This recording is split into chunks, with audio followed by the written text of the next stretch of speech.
Hey there, all you creepers and reapers. Welcome to another episode of the Femme Fatalities. I'm your co-hostess, Anna, and I am here with... Hey, Grieflings and Frightlings, it's Margaret, and I think Anna and I both are really excited to have today's cast. Again, Anna, jump in if I'm wrong. We're talking about two movies today. One movie, I think Anna and I, the first one we both adore. The second one, sadly disappointed. Anna, what are we talking about today? Well, we're talking about the original and the remake that kind of remind me of an old Johnny Cash song called Don't Think Twice. And there's one line that says, when your rooster starts to crowin'. That's right, we're talking about the original The Crow and the remake today. So brace yourselves. If you haven't seen either, skedaddle out, watch them both, and then come back. Are you ready, Margaret? I am so ready. So, trigger warnings. The 1994 Crow. It's violent. Sexual assault. I got my notes here. Vandalism, arson, revenge, incest. And in the new one, violence, drug addiction. Anna, what else? Body horror. Oh, yes. Also, near-death experiences. Like, if that's a trigger Ooh. for you or something that makes you really uncomfortable, you probably want to stay away from these films in general. Also, religiosity. A lot of, in the new one particularly, issues with the not so great parts of the spirit world, and we all know I'm gonna have plenty to say about that. But yeah, there's a lot of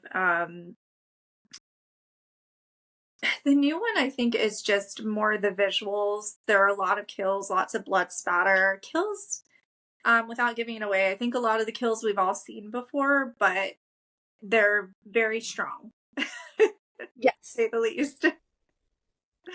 Yes. I agree. Lots of kills in the new one. A few facts. So, I don't know if you knew this. Both Crows are based on the graphic novel The Crow by James O'Barr. And he actually wrote it because when he was younger, he was broke. He needed a ride. He didn't have car insurance. So he calls his girlfriend. He's like, hey, we don't need any more bills because we're already struggling. And on her way to get him, she was killed by a drunk driver. The Wow. Crow was born. This is his grief journey. He wrote this as his journey through grief. With that, I feel like the original Crow definitely followed that. New one, not so much. Yeah. One other really quick fact that I thought was really interesting. Brandon Lee's stunt double was Chad. I'm really sorry, Chad, for butchering your name. Sahaliski. He is a stuntman who later went on to do the John Wick franchise. Oh, wow. That's Yeah. really cool. Yeah, so I thought those are some, really cool, interesting facts about the Crow. I think that's super rad. Oh, and also there is violence against animals in both films too. Yes. Oh, yeah, thank you. Yeah. So Margaret has seen the original several times. I recently only watched it for the first time, like probably within the past month.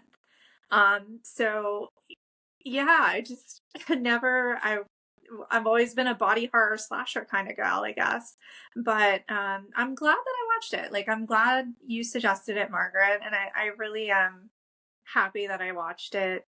So thank you for that. But it'll be fun to hear our perspectives as someone who saw it when initially it came out, being Margaret, and then myself who didn't really see it until recently. So yeah. Yes, I can't wait to hear what you think being new on rewatch. Oh my gosh. Rewatching it, it still makes me cry. This movie just makes me cry. And I was thinking about it yesterday after I watched the new one and then made my boyfriend rewatch the old one because I was like, you need to you got to get the taste of the new one out of your mouth. So I feel like Brandon Lee really encapsulated the character of Eric. I also feel like he was so poetic, like how the whole movie is shot. I just feel like it's like this poetic grief journey that the new one just could not get. I felt like they Mm-hmm. missed so many opportunities, right? The Crow is leading Eric Yeah. on how to, right? A great harm has been done Mm-hmm. and his soul is so sad. He's got to right the wrongs, grief, Yeah. righting wrongs. And he follows the Crow. The new one, I don't know about you, Anna. I was like, is this just an afterthought? Like the Crow's just following him and Eric's kind of like muddling his way through Mm-hmm. what happened to Shelley. Absolutely. Yeah, I agree with you. And I think too, the metaphorical portion of the original Crow, like you said, it's very beautiful. It's like this great love letter to grief. The idea that Eric is navigating his grief, he's righting the wrongs, he's not putting anyone else in harm's way while he's doing this. He's really addressing, the people that cause, the pain to him and Shelley, but he's if you look at it from a different viewpoint, he's addressing those main factors contributing to his grief. He's not projecting it onto anything else. He's not being detrimental to his grief journey. He's processing in the way that he needs to. And at the end, we see their souls reunited, which to me is very fulfilling.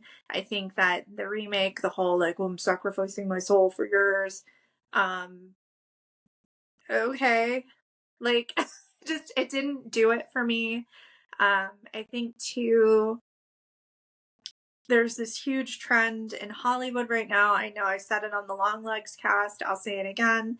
Just this idea of playing with people's souls and what happens to what's inside you through eternity. And for someone with my belief system and my superstition, like telling someone, like, darn you, but like the actual words are to go to, the underworld when you're mad or something, like you're like cursing that person in a really scary way. And if you sit down and you think about what that actually means, it's really not great. It's pretty awful in my opinion. So I struggle a lot, which we all know. I struggle a lot when films have that theme of, messing with the spirit world and playing games and just imbibing yourself with things that you shouldn't be. So it was not a super easy watch for me. Um, and also the fact that there was no fun boy, that took the fun out of it. Oh, for sure. And I love how you're like bringing up how the new one brought in this religious aspect with Yeah. basically a demon that damns innocent souls to hell. Yeah. That's about it. But there's no There's no good. story. There's, Like, that's yeah, it. Yeah. no Yeah. light and missing, right? In the original Mm-hmm. Crow, it's all about grief. So it's Yeah. how do we put grief to rest? Mm-hmm. How do we right the wrong so that our Mm-hmm. grief softens? It's not as prickly. In Right. the remake, there is the scene with the horse, which is so tragic. In the Yes. comic, the graphic novel, it's in there.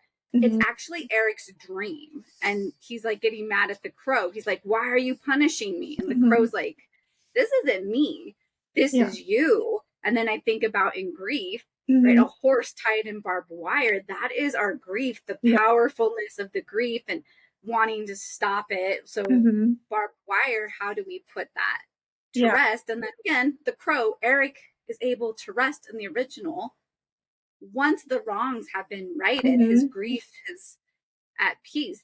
Yeah. The new one, It there's just, no grief no. at peace. They just die of a drug overdose. Yeah. And it's just, to me, it just didn't make sense. And I think too, with the epidemic of using in our country, in the United States particularly, it's all over the world, of course. And if you're listening, you're in another country, if you know someone struggling through addiction, you yourself are struggling with addiction, know that there are supports and resources out there to help you. And I am by no means, magnifying that this country has more of it or anything of that nature. I'm just saying because I live here, I hear more of the statistics on the news, things like that. But I felt like there wasn't a lot of sensitivity to what's going on in our society in general with narcotics. Just my opinion. The horse scene, first scene in the movie, and I was just like, I don't know if I'm gonna like this, because, I'm like, okay, you've got like religiosity, you've got hurting an animal, you might as well just throw a baby off a bridge too, because that would be 3 for 3 for things I don't like to see in movies. But once again, we all have our sensitivities. Like, I was hoping that maybe like at the end of the remake, Eric would kind of swap out with the guy that met him in limbo, and he would be like, oh, okay, now I'm in limbo and I'm going to help other souls, or something where he's making meaning. But no. There was no meaning making Yeah. for him, and I love that you bring that up. In grief there is meaning making, so we see James O'Barr, his meaning making and Mm-hmm. making the graphic novel. I think meaning making of the original Crow, because Mm-hmm. Brandon Lee died filming it. So there is this meaning making with the original Mm-hmm. that the new didn't have. And I want to touch back how you brought up addiction. I feel like the old one Mm-hmm. touched on that. And Yeah. I don't know about you, that profound scene with Sarah's mom where Eric takes Yes. her and he like squeezes the morphine out of her, and he says the lines, "Mother is the name of God on the lips and children Yeah. of on the lips and hearts of children." Mm-hmm. And I was like, that is so profound. Like, again, Mm-hmm.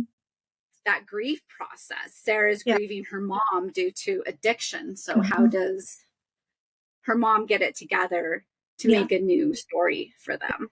And then, like, eventually it pans over where the mom's trying to make breakfast. And at first, Sarah's so, averse to it. And then Mm-hmm. she's like, actually, this is how I like my eggs. And the rebuilding of the relationship, too. Like, just the fact that, loss doesn't always have to do with death.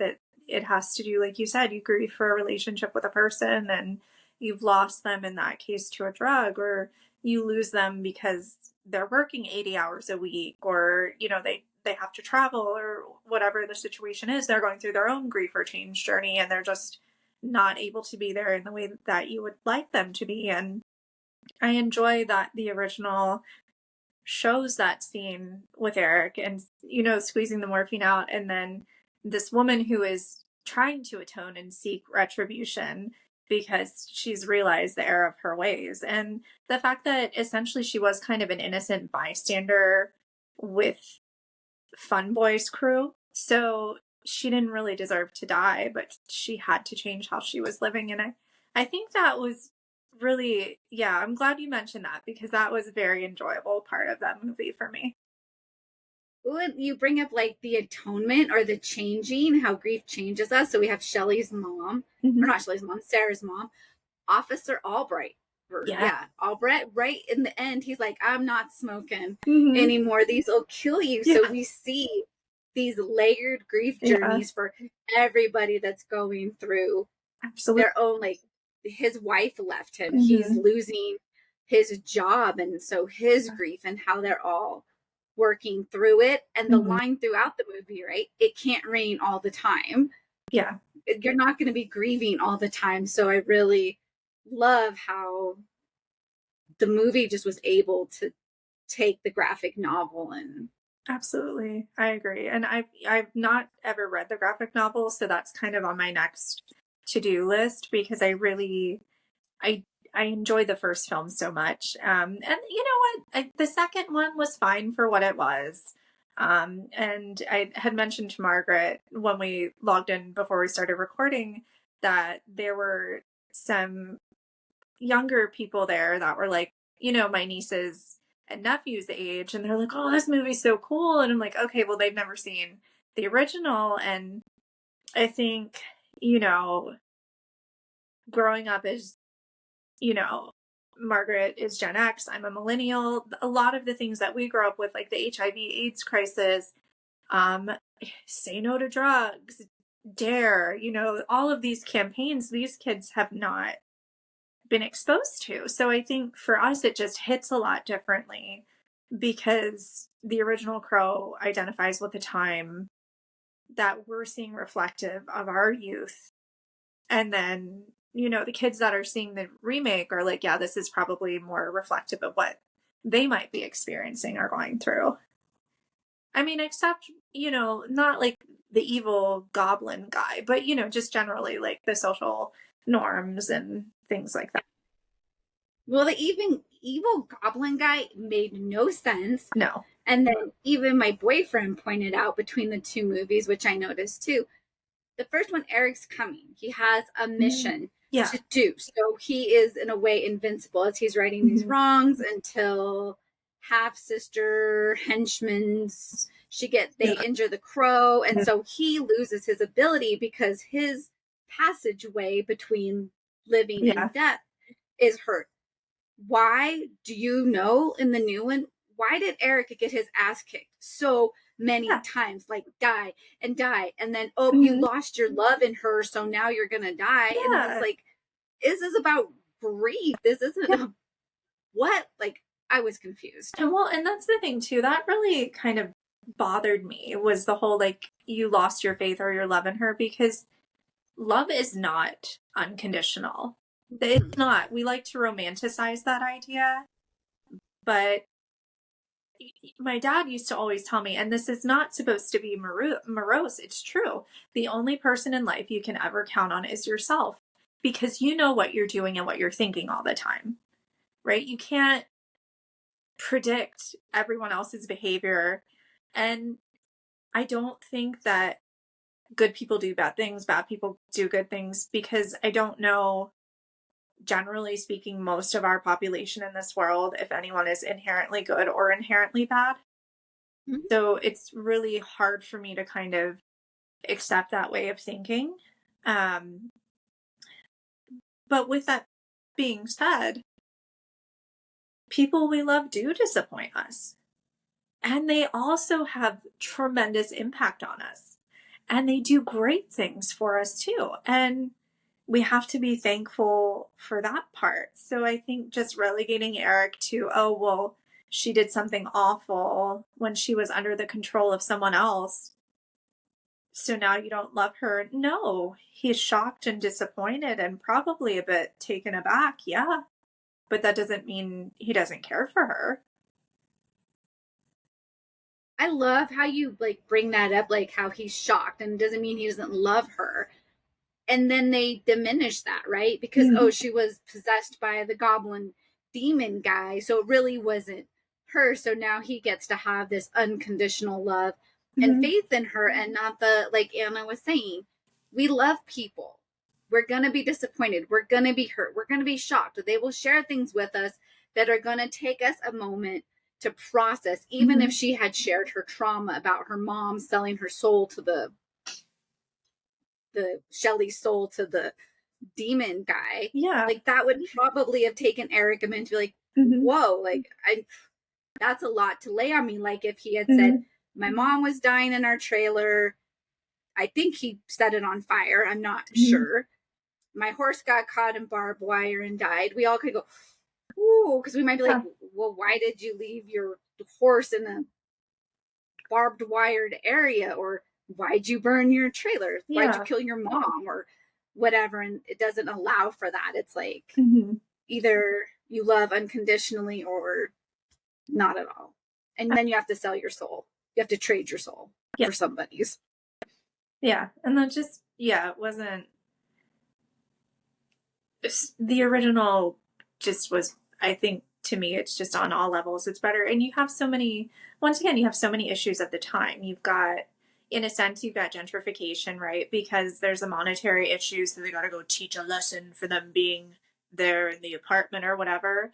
And then you have a grandiose amount of sexism and, which results in SA. You have just that whole combination. You've got kind of, which I think we saw a lot on TV in the 90s, is this depiction of like a crew and thugs and those sorts of things. And, you know who is going to get it in the original. Whereas the remake, it's kind of like, okay, well, these people are all just doing their job, like at the opera house. Like, should they all really have gotten it? I don't know. But I need to look this up. I'm not sure. A lot of those kills reminded me of Kill Bill, and I'm wondering if it was the same stunt coordinator. Because I'm like, I've seen that with a sword before. I've seen that. And also they had a curb stomp. And I was like, yeah, we've seen that a lot before too. One thing that caught my attention, every single kill, except I can't remember her name. The lady that looked like Tilda Swinton, but it's not her, the blonde, doesn't show that.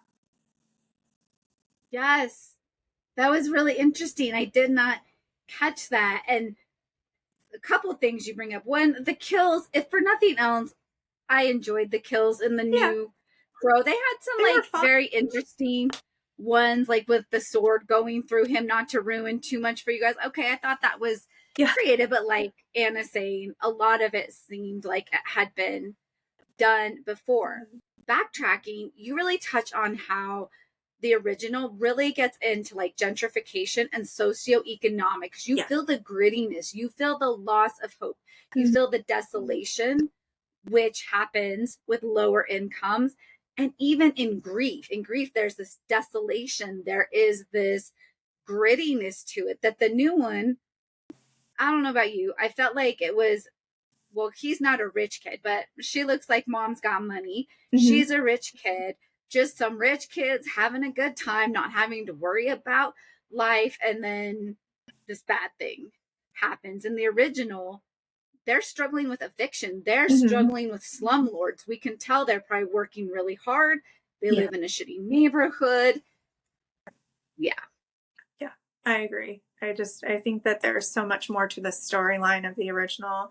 And I understand the remake, they couldn't make a carbon copy of the original, but it would have been nice to have more factors from the original. And I almost would say I can see why they didn't include Fun Boy and Fun Girl, his sister. I'll just call her that, but because it is kind of an ick factor. But then again, I mean, Game of Thrones, it's going on in that, and that's a pretty recent show. I think for me, it enhanced the ick factor for our antagonist. I was like, ugh, ugh, gross. Um, you know, but it just was so different. And I would not describe our reactions as aversity to change because this is not the storyline that's conducive to the graphic comic novel that you're talking about. I've not read it yet, but from everything Margaret is indicating, it's not mirroring that. And so, I can bake a pie and put raspberries and peaches in it and give you a slice and tell you, oh, this is a new tangerine dream pie. But when you bite into it, you're going to taste the raspberry and the peach. I love that analogy. That is like, it really plays on it, the new one. And I feel like you're touching on legacy, right? The original Mm-hmm. Crow has a legacy. It has Brandon Lee in it who lost his life. So if you read like articles, you get on Reddit, there's a lot of people that feel like the new one did not enhance his legacy. It did Yeah. not build on his legacy. It did not say, I love this movie so much. I want to modernize it. I want to make it more current to the point, and I feel like you touched on this too. The original movie, what a diverse cast. I Yeah, feel like they got the whole rainbow represented. In absolutely. the new one, it is very homo, it's just like a homogeneous, is that the Yeah. right word? Like it's, there's Yeah. not the diversity Mm-mm. except for the paramedic in between worlds guy. Other than him, you don't Yeah. have, oh my Yeah. gosh, Ernie Hudson, Well, Tony like, Todd. I mean, Ernie Hudson, when I started watching the movie, I almost texted you because I was like, oh my God, Ernie Hudson, I know I'm gonna love it. Just because I I, I mean, growing up watching Ghostbusters, yeah, and I mean Tony has been, well, like some movies of his I won't watch because I'm superstitious, but he's been in a lot of really great movies, like the remake of Night of the Living Dead, Beastmaster, like all this other stuff. He was actually in Lean on Me too, which I believe it was either his mother or sister who also had a role in it, but he played one of the security guards at the school. And I just recently like realized that. But it's great because you have, like you said, all these diverse actors, and it's Bai Ling who plays the sister. And just her fashion, like in the movie and like off screen, I can remember being a little girl and watching like the Joan Rivers red carpet thing and being like, what's Bai Ling wearing? Because she was just so iconic. I loved the wild things that she would come up with. But you're right, it's super diverse. And the new one, there's, well, Shelley and then the guy in the spirit world. And then I think what Eric's friend is Latino, and that's it. Yeah. Yeah. It just doesn't seem as like, yeah, diverse, even though, as you did point out, there are these people sprinkled in there. And as you were talking, you pointed out something as earlier, like, we're not smashing the new one because we don't like new stuff. Yeah. Night of the Living Dead, Dawn of the Dead, two movies that have been remade, and the remakes are delicious, are great. So we're not saying like remakes suck. No. I don't know about you. I just feel like if you're going to make a remake, you have to go in with a different attitude. You have to be enhancing it and honoring it at the same time. And I feel like that's the problem with the new Crow. Yeah. Too many people were like, you didn't do anything to make this story better. And again, touching on legacy, which has to do with grief, here is a living legacy of somebody who's dead. And I've read interviews. I think Ernie Hudson came out very upset. The original Shelley came out very upset. Shannon Lee. Yeah. So there were people associated with the original movie that really felt the new one lacked the, I don't know, like it just lacked what was needed to really honor a movie that a person that people really loved. And Brandon Lee, some of the lines in the movie didn't land right in the original. Yeah. His laugh, I feel like alone in that movie, I was like, it's just delightful. Yeah, soul that. Yeah. You guys have heard this cast before. I am a fan of Bill Skarsgård. I was not a fan of his acting in this movie. No, I feel like it was just, I think that he took the role and then there was a lot of pressure. And for me, I think it translated on the screen. But talking about, the Lee family in general, you have an actor whose life legacy is connected to the original Crow, whose father's legacy is connected to a film that on set something happened to him as well. So you have this whole legacy of how they both influenced people. I mean, honestly, Bruce Lee, Kung Fu, karate, that has saved so many lives of so many people and helping them channel their emotions and their experiences through physical action without harming others. Just that in and of itself is phenomenal. But you have this legacy of actors who are related to one another that have deeply impacted the lives of others and then have had their own tragedies. And just the fact that it seems to be this hereditary thing is not something that should have been taken lightly at all either. I think, you're talking about remakes and interpretation. Great example, totally different movie, but great in itself, Rob Zombie's Halloween, right? We have the same characters. The movie's totally different though. So, I mean, maybe they should have consulted Rob Zombie, right? Or someone of his caliber who loves horror, who really speaks the language, who could honor those sorts of things in the film. I'm not saying that the director did a poor job. I really loved the cinematography. I liked a lot of the aesthetics in the remake, but it's so important, as Margaret said, when you're dealing with a character and a legacy of a film, and even, you know, an acting family, to be considerate of that.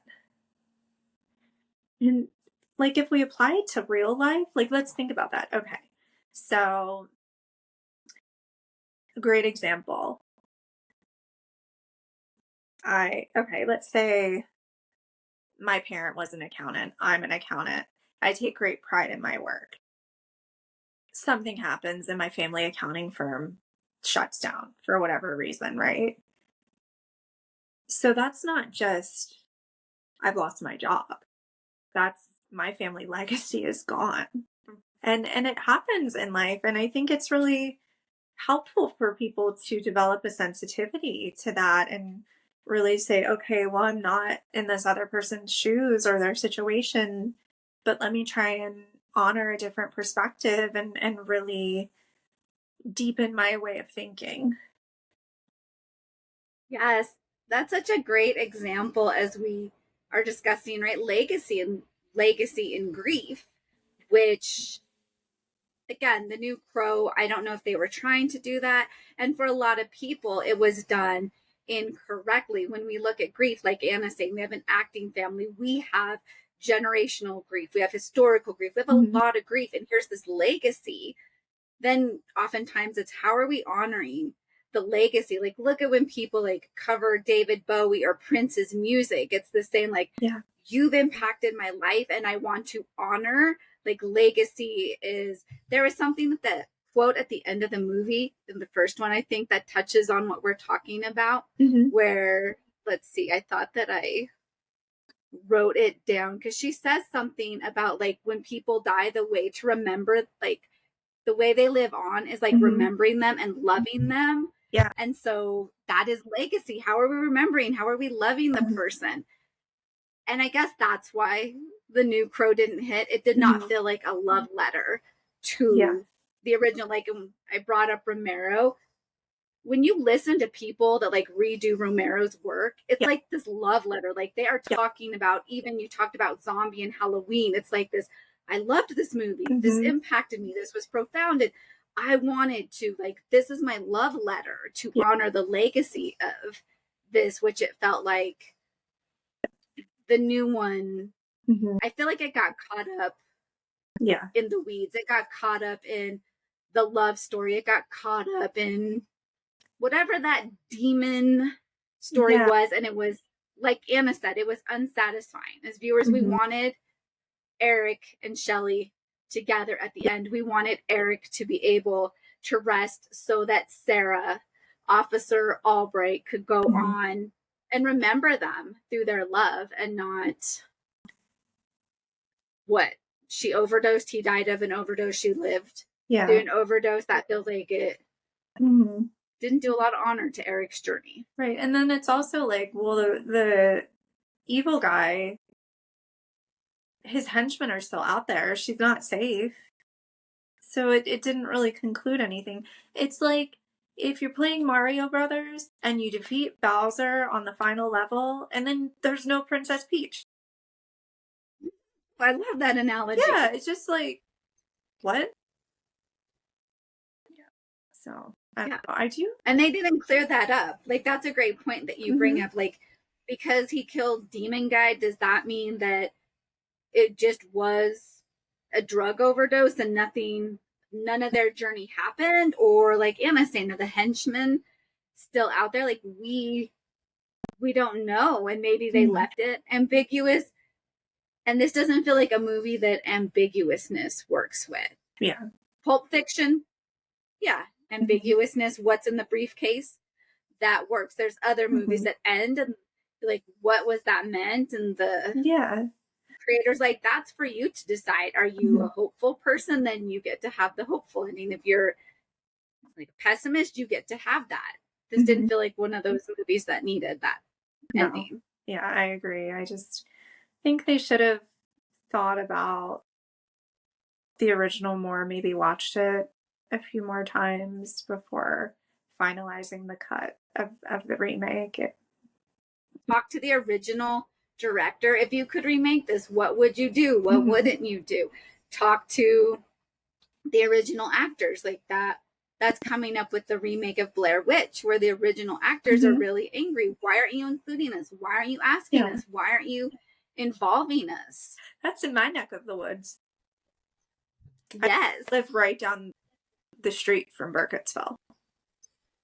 So practically, without revealing my true location, I'm within a half an hour drive of many of the filming locations. So, yeah, it was a lot of fun when the movie came out. A lot of tourists in the Nova area, which is the DC, Maryland, Northern Virginia area. Is what we call it. So that, yeah, they should definitely have consulted the originals. I mean, the great thing about some of these movies too is their originality, and it was different. And I think The Crow, the original, has had these far-reaching touches. Like, even if you look at professional wrestling, look at Sting's makeup, the inspiration there, and so many different groups of wrestlers that would wrestle together. Their attire, their aesthetic, their makeup has some influence, and for it to be that far reaching, into like the sports realm, it's pretty wild to think about. And like a character who's honoring the aesthetic was touched in some way by the film, which just is really fun. Yes. Oh, I completely agree. And the new one tried to do it. Mm-hmm. I don't know if it's just Bill Skarsgård's face, but like when he had like that makeup, then I was just thinking of Pennywise. I wasn't thinking of the Crow. I was like, oh, there's Pennywise. And yeah, it didn't hit the same way the original did. Yeah, it was just different. And yeah, I mean, the Skarsgård brothers, they're all great actors. Maybe this just wasn't the best role that he's chosen, and that's okay. It just, yeah, for me, really, whatever pressure he was under during the making of the film, I felt that. Like when he said the line about, to the effect of something terrible happening, you never forget it, and honestly, you don't really forgive it, or like whatever he said, it was kind of in that general arena. To me, it kind of seemed like he really meant that. Like, I was like, oh, okay. And maybe for him and some of the other actors, this was a journey that was very personal for them, and that was translating in the film too. There could have been a lot of different things going on, but it did not, just was not my cup of tea. The original is, and I'm actually adding that to my list of movies to watch.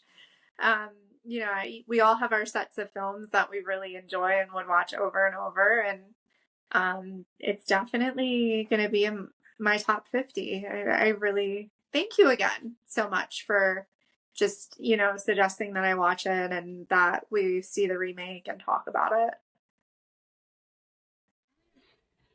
Yeah, and I feel like you were touching on trauma and the new one really wanting to go that way. Mm-hmm. That is great. Then you could have like done the Crow 4 or whatever it is and introduce new characters so that you could go into this trauma story, which would make better sense than Eric and Shelley, because they do have their own trauma. Right. But that's not part of that story. We don't need or want that backstory because it's about righting a wrong that's happened. And this one, even though they talked about it in the new one, they did not capture that. That's just, it was an interesting take. Yeah.